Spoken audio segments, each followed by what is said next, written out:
Hello beautiful soul! Welcome back to my channel. This is my channel for Japan. Kabayan Gemini, this reading is for you. Hindi ko na-explain, palagi naman natin itong ginagawa. Sa mga single dyan, sa mga double, triple, o kaya naman is mga third party na ghost. Tingnan natin, no? By month of May 2026. Anong nararamdaman niya sa'yo? Intention, behavior, actions, your feelings, kung may darating na bago at need to aware. Tatandaan niyo palagi na vice versa tayo, ha? Kasi hindi mo naman to pa personal reading. Anong nararamdaman mo kay Gemini? Ay, siyempre kuha tayo ng message of love. Mamaya na yung nararamdaman na nagsaway ganun no? Kuha muna tayo ng message, oracle love, para sa'yo, Gemini. Okay. Shadow side, you made me realize my flow. Ayun na nga. Mukhang nagkaroon ng mga realization, no? Pwede ikaw to or siya na hando sa point na yon ay baliktad. Kumbaga, kung titingnan ko dito, sa mga nagkahiwalay dito, nandun sa point of enlightenment, no? Pwede ikaw yung na-enlighten or siya na-enlightenment. Parang na-realize niya kung saan ba talaga siya or ano siya sa'yo, pwedeng nahandon sa point na yun. So, may mga third party naman, syempre, you will show the way or you will show the light or yung tawag dito? Enlightenment. O kaya naman is yung mga sign, no, when it comes to light. Kasi handito siya shadow side. Iba dito when it comes to shadow side din kasi handun yung point of thinking pa rin sa'yo sa mga nagkahiwalay. Naiisip mo pa rin siya o naiisip ka pa rin niya. Kahit papaano, no, nandun pa rin yung point na yon. May mga sitwasyon na unfinished business, pwedeng nandun sa point. May mga hindi pa totally na gustong sabihin na hindi nasabi, pwedeng nandun sa point na yun, ano? Ako nakikita sa inyo. So, mga magkarelasyon naman, nandun yung point na, syempre, may mga bagay kayo na dapat pag-usapan ng masinsinan. No, pwedeng, ate, paano ayaw niya makapag-usap? Yun na nga lang ang problema, no? Pwedeng ikaw sa kanya, gusto mong siya kausapin, pero umaayaw naman siya, nagbibisi-bisihan, maybe nanto sa point na yun, di ba? Kaya nandito ka kay shadow side. Pwedeng nandun yung nararamdaman mo or vice versa. Tingnan natin. And the broken, I felt shattered about this situation. Ay, naku po, may malungkot, may umiiyak. Sa mga nagkahiwalay dito, ay handun yung point na they feel broke. No, Gemini. Siguro, meron siya mga situation na nakikita niya siguro na masaya ka. You're okay, you're fine. And then, na-feel niya yung broke situation niya, nalulungkot siya. No, na doon sa point na yon or talagang na feeling niya na parang ang nakikita ko dito is para siyang nalagasan ng isang paa, ng isang braso o ng isang parte ng katawan. Parang nando sa point na yun na nung nawala ka. Kung kayo naman is magka-relationship, syempre nando yung point na kung may third party man yan, may mga point na talaga na hindi maintindihan. Maybe sa nakita ko dito. And with the space, I need more time to think. Okay, sa mga nagkahiwalay is, nando yung point na nagkaroon, I think dito nagkaroon ng parang needing space situation, pero hanggang sa dumating yung point of relationship na broken na talaga, no? Talaga nagkaroon siguro dito ng mga misunderstanding situation. Pwedeng nahandon sa point na yon. Sa iba naman sa inyo, kung kayo naman is in the relationship, nando yung point na isa sa inyo is kung may third party parang kinakailangan niyang mag-isip or mas nagpo-focus na siya sa sarili niya or nagkakaroon siya ng pagninilay-nilay in this relationship. Pwedeng nandun sa point na yun. Kung kailangan na ba or hindi pa, yun ang nakikita ko dito kasi andun yung space situation. When it comes to space is the boundary also, no? Kasi nga, sa third party relationship. Tingnan pa rin natin ang The Love Oracle. Gemini, May 2026 ha. Pwede pa ito magbago kasi energy is changing. Ayun na nga lang. Ano ba yan?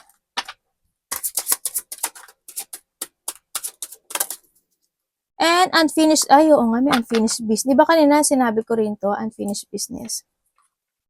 It's not over. Pattern back and forth baggage. Okay, kung nakahiwalay kayo nito, handun pa rin yung point of burden, handun pa rin yung baggage, handun pa rin yung bigat na nararamdaman, no? Kumbaga, unfinished business pa talaga ito when it comes in this relationship sa mga nagkahiwalay dito. Para sa kanya, is kailangan niya lang ng space. Nandun yung point of thinking.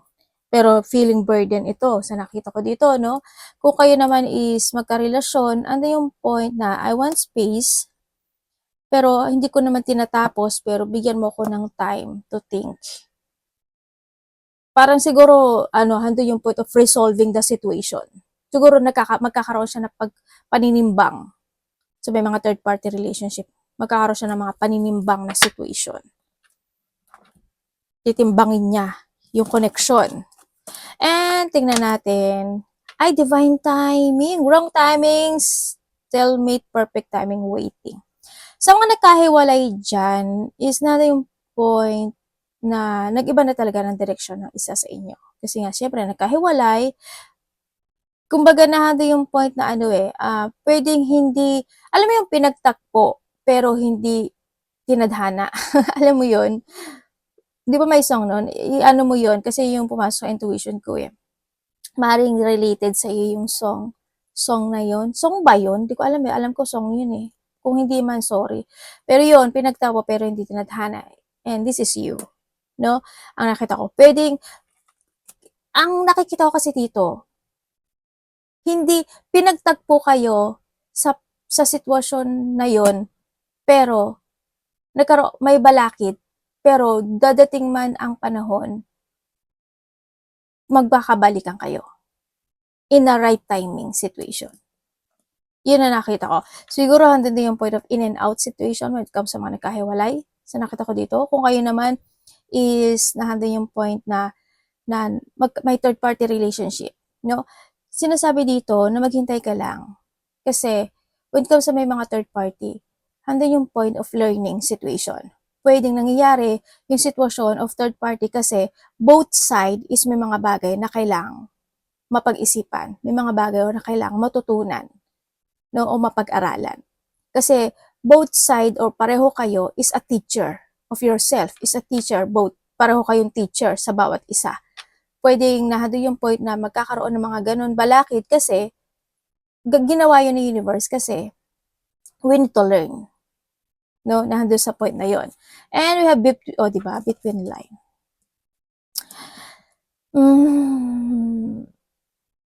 Handun yung point talaga na when it comes, sabi ko, we have the space and the boundaries din kasi, pero hindi pa to tapos no? Sa nakita ko, kung kayo is nagkahiwalay talaga is paglalayo ila kayo ng separate way, pero saan-saan ka, magtatagpo pa rin kayo sa huli, sa end ng line na ito. Sa nakita ko dito. Kung kayo naman is may third party, sa nakita ko dito, hanggang yung point na may mga bagay na hindi natin kayang harapin. Alam mo yun? Na hindi natin mawari kung tama ba o hindi na ba. Pero darating yung time na malalaman mo saang parte ka na, saang line ka tatahak. Na doon yung point na yun. Kasi si universe na mismo ang magbibigay sa'yo nito. Pwede kasi na no, na aalisin ka muna sa isang sitwasyon kasi may mga bagay ka na kailangan mo munang pukusan. Diba? Baka may mga time o may mga sitwasyon ka na nakalimutan mo na. Diba? Baka may mga bagay o sitwasyon na kailangan mo i-transform with sa sarili mo, kaya nagkangyari yun. Kasi minsan may mga time kasi nakakalimutan tayo sa sarili natin Diba? Na parang ang mundo natin nakatutok na dun sa isang sitwasyon. Kaya gagawin ni universe, gigisingin niya tayo sa sitwasyon para magkaroon tayo ng alignment. No? Baka sabihin niya, baka maligaw ka. Diba? Nandun sa point na yon. Kaya bibigyan ka niya ng space. Or you need to space. Baka nandun kasi mga point of, the lightning, ano ba tawag dito? Sign na hindi mo napapansin, diba? Nai-ignore mo.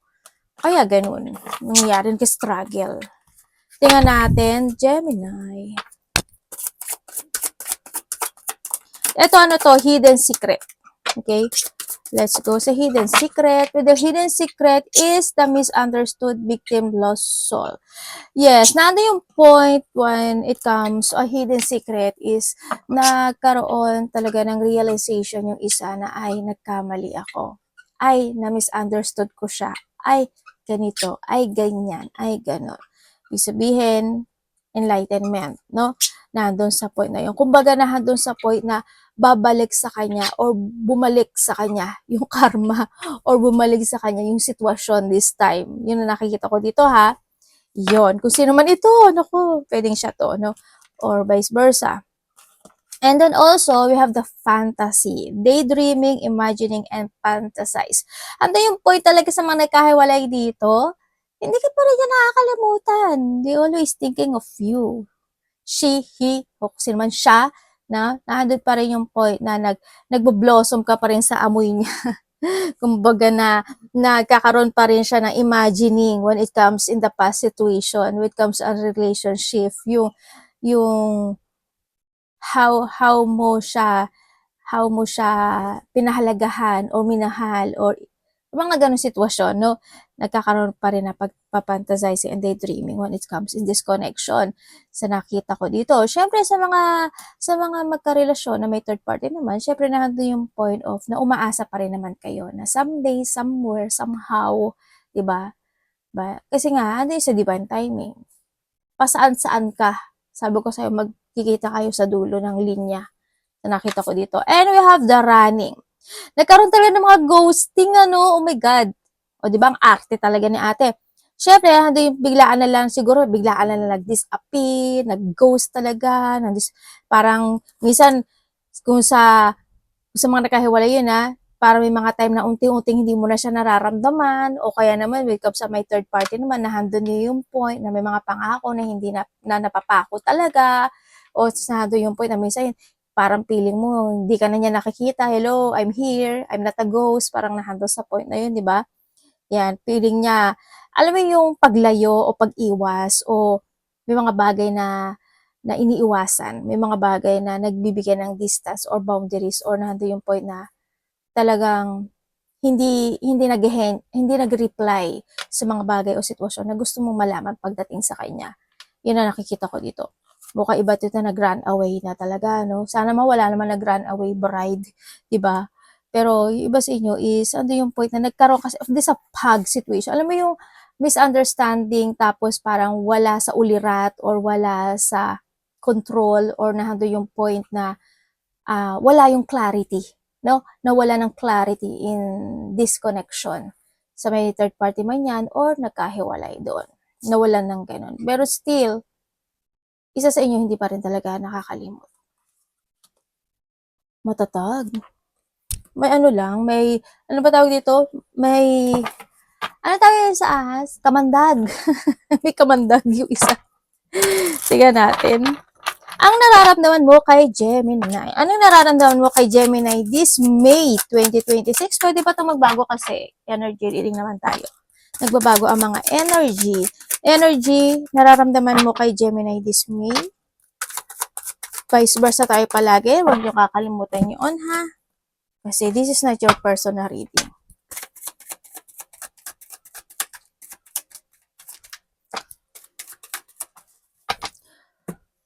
Eight of Cups, Nine, ay, talaga. Okay, this May, mararamdaman niya sa'yo, Gemini. Alam mo yung, kung malagkahiwalay kayo nito, nahandun yung point na I miss you. Andito talaga si fantasizing, oh. Kumbaga nahandun yung point na, syempre, hindi mawala yun. Kakaroon pa rin siya ng reminiscing from the past situation. Nandun pa rin yung point na mahatak siya na nakaraan. Mararamdaman niya sa'yo is, ano yung point of, na may isip niya kasi, ay, nung kami ni Gemini, ganito, ganyan, ganon, ganyan. I feel stable, I feel fine, I feel happy. Andun yung point of yes, oo, nandun yung point of loneliness. No, nararamdaman niya kasi nagkakaroon siya ng, parang it's more on regretting. Nagkakaroon siya ng pag-isolate, or magkakaroon siya ng pag-isolate this May na, kasi makikita niya yung pagpapahalaga o mararamdaman niya yung, kasi magkakaroon nga siya ng reminiscing from the past, yung pagpapahalaga na ginawa mo sa kanya. yung mga ginawa mo sa kanya, maaalala niya yun by this May. At nakakaisip siya na, yun, na alam mo yung fashion, na very fashionate ka, very active, very, alam mo yun yung fire when it comes in this connection. Magkakaroon siya ng thinking about dun sa situation na yun by this May. Kung kayo naman is my third party relationship. Kung kayo is may third party relationship, mararamdaman niya sa'yo by this May, andun yung point of trying best when it comes in this connection. Alam mo yun, nandun sa point na yun. Sa nakikita ko dito. Siyempre, hindi niya kaya bigay lahat sa'yo. Pero kasi may mga time na magta-try. No? Magkakaroon magta-trying situation when it comes sa mga may third party relationship. Pwedeng may mga bagay na babalikan o kaya may mga bagay na mapag-uusapang muli o kaya is magkakaroon ng mga hugutan situation o kaya is nahando yung point of magkakaroon ng memory or thinking with the fantasizing sa mga nakaraan. Dati ganito kayo, dati ganun eh, dati yan, ano yan eh, mabait talaga yan, ganyan-ganyan. Mga ganun, magkakaroon ng mga ganun situation. Ano? Kung wala naman kayong third party relationship, nararamdaman niya sa'yo by this May, is nandun yung point of, lalo na kung bago kayo, or hindi man kayo bago, siguro is more and exciting. Makakaramdam sa sa'yo ng mga excitement situation, hando yung passionate, hando yung point of action and movement when it comes in this connection, makapag-iisip siya lalo how to innovate or to level up this connection na mas magiging more stable para mas gagawa pa kayo ng mga good memories this time sa nakikita ko sa iyo dito. Yun, may mga bagay kayo na itatry or susubo kayo ng mga bagay-bagay na sitwasyon by this May. Yun na nakikita ko sa iyo. Yun na nakikita ko nararamdaman niya sa iyo by this May. O baka maaring nangyayari na yun this time. Tingnan natin ang intention mo kay Gemini. Anong intention mo? May 2026, vice versa. Intention mo kay Gemini. The Judgment.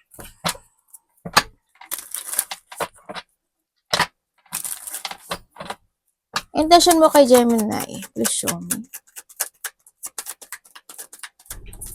Okay, we have the Emperor. Uy, same.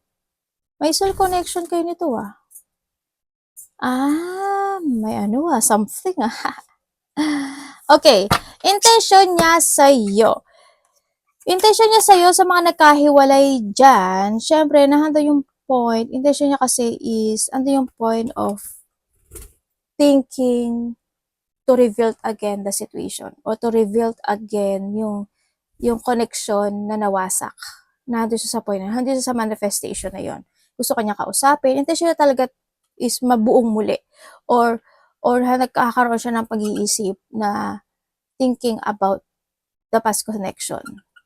Nagkaroon to ng awakening, no? Nandun siya sa point na na gusto kanya pa rin makausap.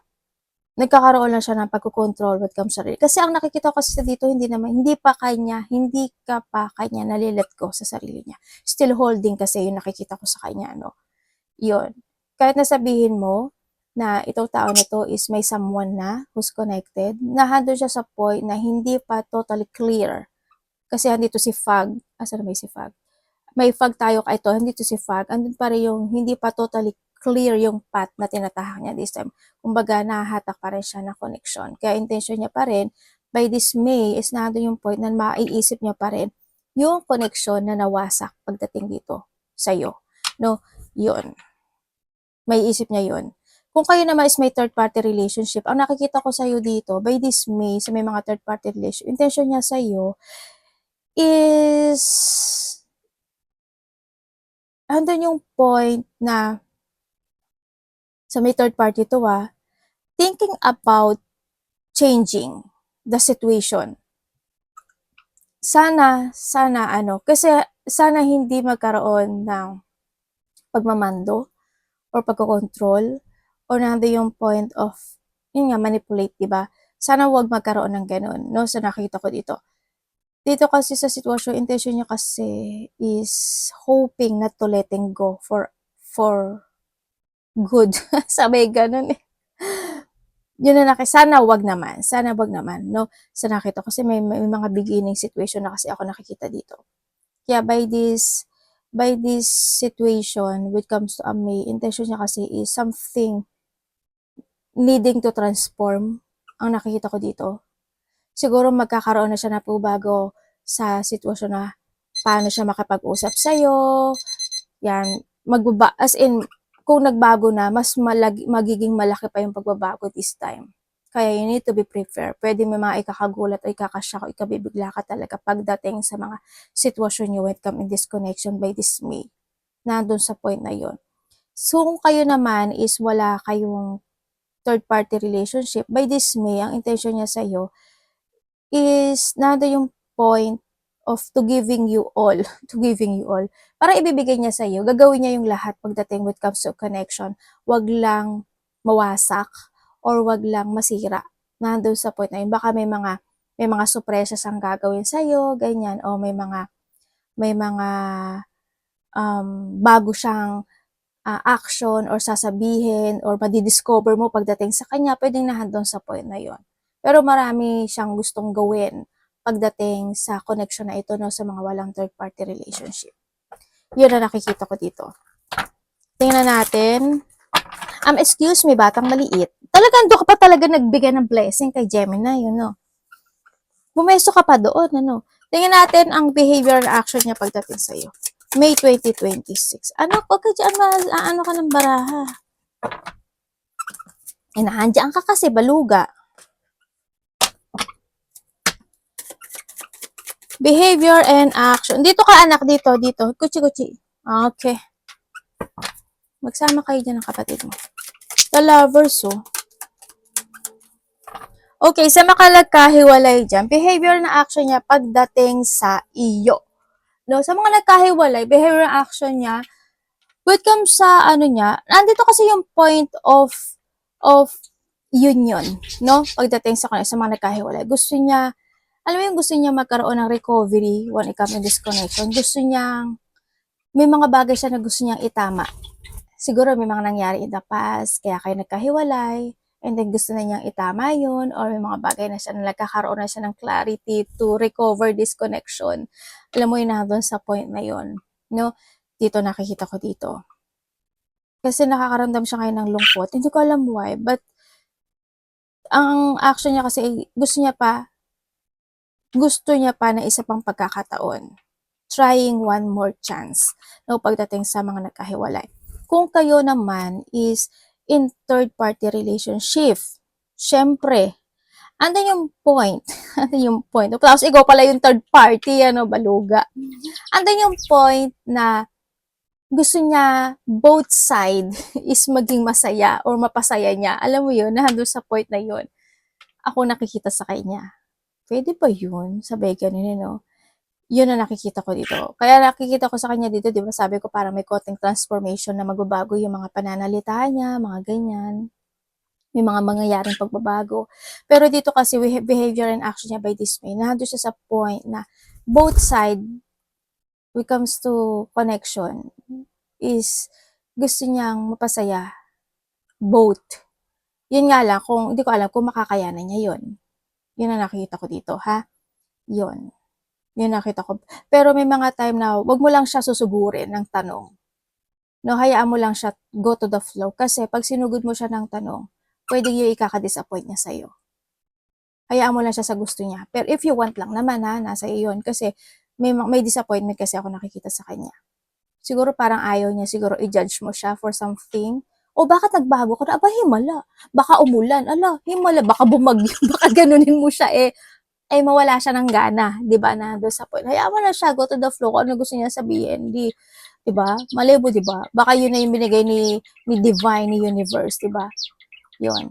And then kung kayo naman is walang third party relationship, this May, ang nakikita ko is more on happiness and love and union, yung nakikita ko dito, no? You give hando yung open communication when it comes in this connection, hando yung partnership, hando your share feelings to each other talaga, andun yung commitment, andun yung connection, andun yung attraction, and andun yung happiness when it comes to this connection. Kaya siguro by this May, mas makakaramdam ka ng happiness and abundance or enlightenment more and hope pagdating when it comes in this connection. Parang mararamdaman mo na mafe-feel mo yung clarity na, ay, ito yung binigay sa akin ng universe. Ay, ito ba yun? Parang siya na nga, siya na nga. Parang nandun sa point. It's more on love. It's more on, ano siya, attraction and passionate. Parang nandun sa point na yun. May mga ikakasiya kayong dalawa, no, by this May, or maaaring nangyayari na yun this time. Tingnan natin ang feeling mo by this May. Diba? Ang arte-arte talaga ni ate. Alam mo naman, maarte ang ate, ha? Pagpasensyahan nyo na ang ate, maarte talaga ito. Baka sabihin nyo, ate ang arte mo magsalita. Yes, no po. Masanay na kayo. Ganito talaga ako. Tingnan natin. Feeling mo sa kanya, Gemini. Okay. Okay. Ay, may Debeliana ka, oh. Debeliana. Okay. Tukso, layuan mo ako. Diba dito, stuck ano? Kasi meron tayong sword, meron tayong chariot. Okay, because this is a love. Okay, sa mga nagkahiwalay dyan, naramdaman mo sa kanya, syempre more on regret, more on ano, nagsisi talaga, sobra, no? Alam mo yung sisi, alam mo yung point na sobra mong ipinaglaban, ipinagtanggol. Alam mo yung kahit na masakit, kahit na nahihirapan ka, pero pinilit mo yun, nandun sa point na yun. Pero, syempre, nakaramdam ka sa kanya ng pagsisisi, nakaramdam ka sa kanya ng failure, nakaramdam ka sa kanya ng disappointment. Yun ang nakikita ko dito. Kung kayo naman is my third party relationship, this May, ang nakikita ko dito sa iyo is nandun yung point of medyo stressful itong situation, ano?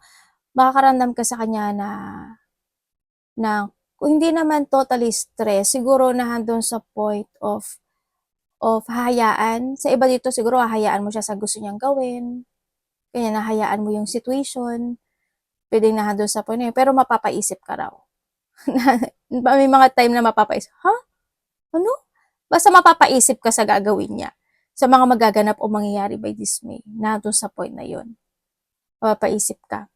And then also, kung wala naman kayong third-party relationship, sa nakikita ko dito is, ano yung point of, may mga bagay, it's more on, hindi ko alam why, pero it's more on obsession to each other, na handon sa point na yon sa nakikita ko dito. Siguro may mga gagawin kayong new things, o may mga gagawin kayong pagbabago with comes and disconnection, o may mga itatry kayo, ganyan. O kaya may mga maiisip kayo na pwede may mga lakad, malayo o malapit. Mararamdaman mo sa kanya gano'n na parang mas more siyang ko-connect sa'yo, or mararamdaman mo na mas more siyang, pero mapapaisip ka.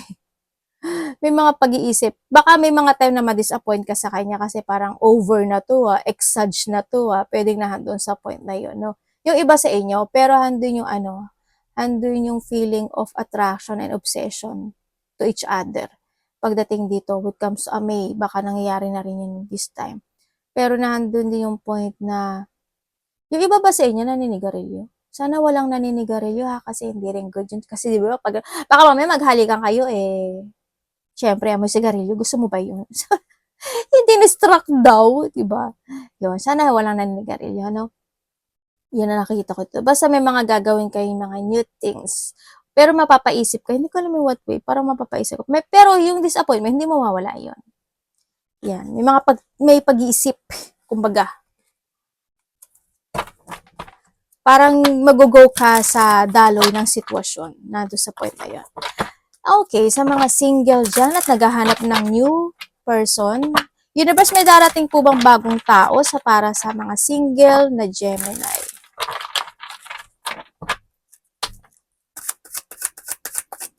New person of love. Uy!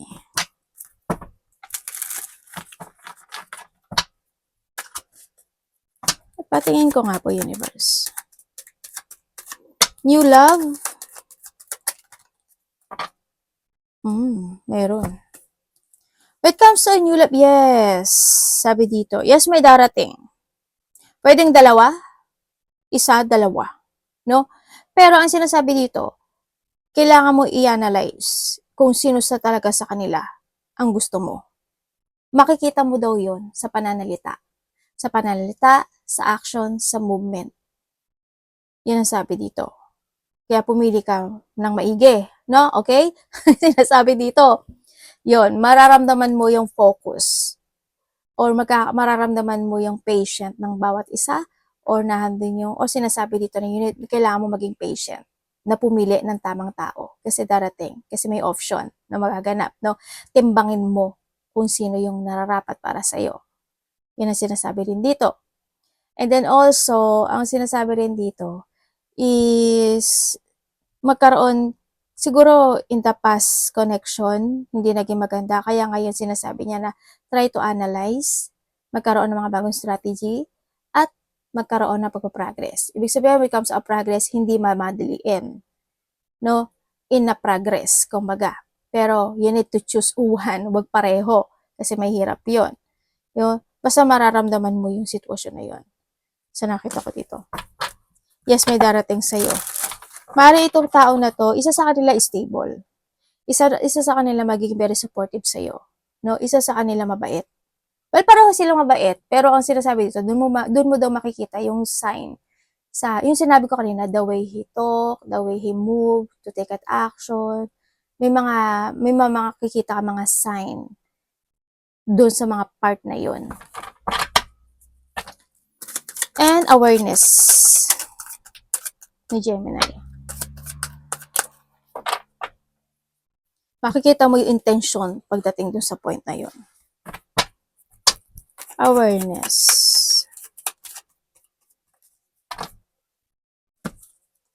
Okay, ang awareness hindi lang ito sa relationship sa lahat ito. When it comes sa awareness mo, ang sinasabi dito is kailangan mo daw pag-isipang mabuti kung ano yung mga bagong path o mga bagong desisyon o mga bagong action o yung mga bagong gagawin mo sa buhay mo. Yun ang sabi dito. Kumbaga, is wag yung dati. Wag mo nang gawin yung dati. Parang, ang nakikita ko kasi dito, transformation no? May mga bagay ka na talaga na kailangan mong baguhin sa sarili. And then also, sinasabi to, make a new horizon into your life. Try new path. Kung may mga bagay na kailangan na talaga i-let go, i-withdraw, escape, or ilaya mo yung sarili mo is needed. You need to follow your heart in a good and a nice way. No? Kung may mga creative idea ka daw, na gustong gawin, make it reality. Kumbaga na doon sa point na yung makiramdam ka rin. No? Makiramdam ka, isipin mong mabuti ng tama. Yun ang sinasabi rin dito kasi wag yung dating ikaw. Kasi this is a new horizon of you. Sa nakita ko dito. Kumbaga, kung magkaroon ka ng mga choices sa buhay mo, pumili ka kung alin doon. Trust your intuition. Yun din ang sinasabi dito Follow your heart, but trust your intuition. Yun ang nakikita ko dito. Hanapin mo yung mga bagay o sitwasyon na nafe-feel mo is missing pagdating sa'yo. Ibig sabihin yung wala sa'yo, yun yung i-grab mo, parang nando sa point na. Halimbawa, when it comes sa connection. Di ba minsan, nagugustuhan natin yung isang tao kasi similarity tayo o same tayo. Same kayo ng gusto, same kayo ng habit, same kayo ng ito. Ibig sabihin, sa iba kasi dito is you need to try din yung opposite mo, parang nando sa point na yun. Kung dati, yung mga nagugustuhan mo is same kayo ng pattern o para kayong mirror na nag-mirroring sa isa't isa. Ngayon, pwede mong itry daw yung opposite kayo, yung para magkaiba kayo ng life. Halimbawa, gusto niya isda, ikaw pero gusto mo ng meat, di ba? Ay gusto niya manok, pero ikaw gusto mo talaga vegetable lang. Try mo daw. Kumbaga, try new things. Kumbaga, nando sa point na yun. Baka sakaling yun yung the better sa'yo. Halimbawa, sa trabaho, di ba? Dati, stewardess ka. Ay, masyadong mataas ata, mukhang wala. Sana lahat kayo ganun. Halimbawa, ganito yung trabaho mo. Ito talaga yung linya mo. You need to try new things. Nandun sa point na yun. Kasi, baka yung new things na hindi mo talaga gusto or yung hindi talaga na tingin mo is para sa'yo, baka doon ka mag-success. Na handon daw, yun daw ang gawin mo when it comes to an awareness. Pero nasa sa'yo yun, no? Nasa sa'yo, wala sa akin. Pero binabasa ko lang kasi yung nasa card. Arigato namaste, God bless.